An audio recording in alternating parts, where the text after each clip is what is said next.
Welcome back, friends, to Tiny Town Trains TV. T4 here, and welcome aboard the T4 Rambler. In today's episode, we're going to look at the layout. Well, that's a surprise, isn't it? Well, it's about time to look at how we're going to lay out the bench work. Now, I know a lot of people say, bench work's not very exciting, T4. Oh, well, but this is going to be different than any bench work you've seen before.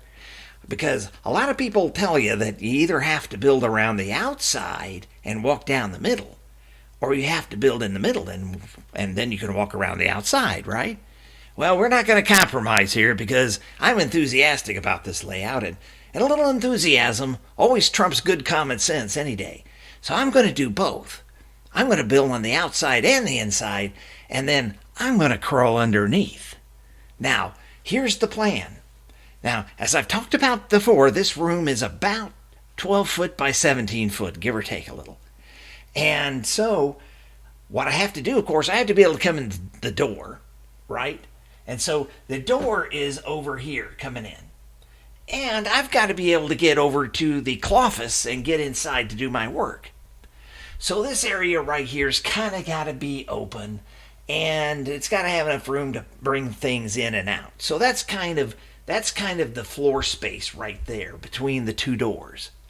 But as far as I'm concerned, the rest of it is fair game. Now, what I'm going to do is I'm going to take a moment to take the camera off of the tripod so I can move it around and show you things a little bit better. But now, just so you know what the scale of this is, 1 foot equals an inch. 1 foot equals an inch. Now, why did I do it at that scale? Well, quite frankly, I used this to draw my track plans. It's a little old-fashioned, but I'm kind of old school anyway. And so this is my hardware, and this is my software app. This is how I apply the track to the table. So now you can still find these sometimes. This was made back in 1992 by a company called CTT Incorporated, Dallas, Texas, part number 1000. Now, I've had one of these for 30 years. The other one, I picked it up in one of these real train stores, the ones that actually carry like the old stuff. You walk in there and it doesn't smell like new trains, it smells like old trains. You can't beat that, friends. If you haven't been to an old train store, find one and go visit it. But anyway, I picked another one up because it's always good to have a spare. But now, give me just a moment here, and I'm going to take the camera off the tripod, and then we're going to take a look around. So I'll try to keep her steady. Now let's see. What we have here is the whole table. Now, what it is I've got two windows, one right here and one right there. You probably noticed that in one of the previous videos. I'm sealing those off. Now, and for you people that are worried about fires and stuff like that, I hear you. But there's 3 other egress windows up here in this attic space. So don't worry, old T4 will jump out the window somewhere if he has to. So it'll be all right.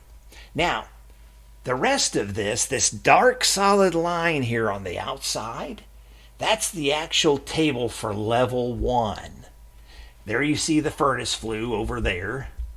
And what happens is I also have another hard boundary for the level 1 table. This is the control center. And so that's the only other space besides here where when the layout is finished that you'll be able to see the floor.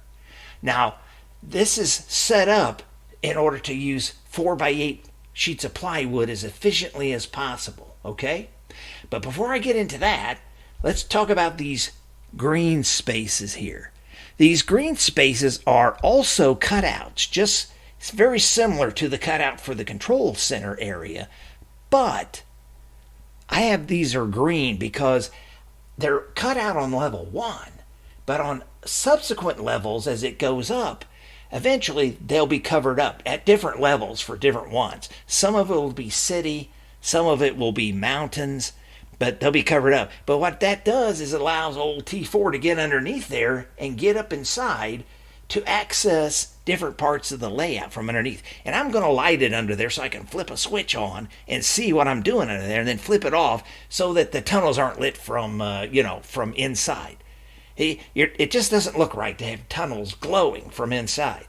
Yeah, you got to remember, this layout is going to be the 20s and 30s and 40s and 50s. It's not modern day. Now, see, in the modern day, if you get on the highway and drive through these tunnels on the highway, they're lit from the inside. And they really have to be, because how are the teenagers going to see the text in the tunnel if they don't have them lit? So, but that's not the way it was back then. And that's generally not the way the railroads did it. So I have to be able to see under there when I need to see, but I want the tunnels obviously to be dark when they need to be dark. Now, the nice thing, first of all, about this control center is the control panel will actually be over here on this side, on this kind of, it looks like what would be the east side based on this orientation here.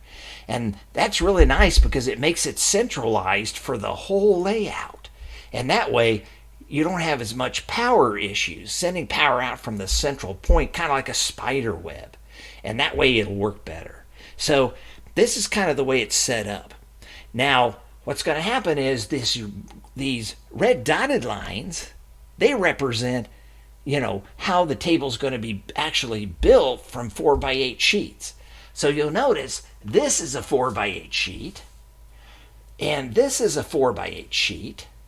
This is a 4x6, and then this is a 4x6, and this is a 4x5, and then you have two pieces in here. They're kind of odd shaped, but it's basically a 4x1 and a 4x2.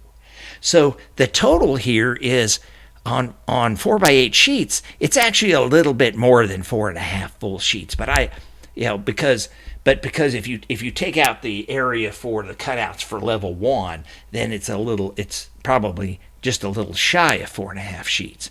But I've been in the construction industry kind of on and off, and the lumber industry, so I kind of look at things from a 4x8 standpoint. If I give you the square footage, then some people are going to say, oh, I know what that means. But to me, it means a lot more to know about how many 4x8 sheets it is. And so this is the level 1 bench work. This is how we're going to lay it out. So I thought you might find that interesting.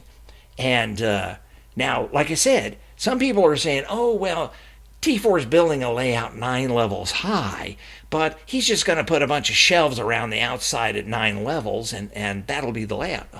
Oh, no, friends. No. Level 2 will be almost as large as level 1. Or I should say that's actually level 3. Level 2 is kind of like in between the two, and it's not really supported by a table per se. Think of it more like if this was the only table there was going to be, and then you get those old Lionel or even MTH risers, and you make the layout rise, and it goes around above the rest of it, and then it kind of dives back down and hooks back in. That kind of thing. The old piers. That's kind of what level 2 is going to be, and it's going to be mostly junctions and intersections with other railroads and things like that, where the railroads go over and under, that sort of thing. But it's actually level 3 is going to be about the same size. It's probably going to be about 3.5 sheets, 3.5 4x8 sheets, and we'll talk about that more in a later video. But many of the levels are going to be like that. And then the very top level, only level 9, is actually going to be a shelf railway running around the top, over the doors and over the window well. Okay, so that way we can get the maximum amount of trains in here, because that's one of my goals, is to maximize the amount of layout space that I've got in this tiny space. If you haven't already, please do like and subscribe. That would be much appreciated. Till next time, keep your train on the tracks, and I'll see you round the next bend. Take care now. T4 out.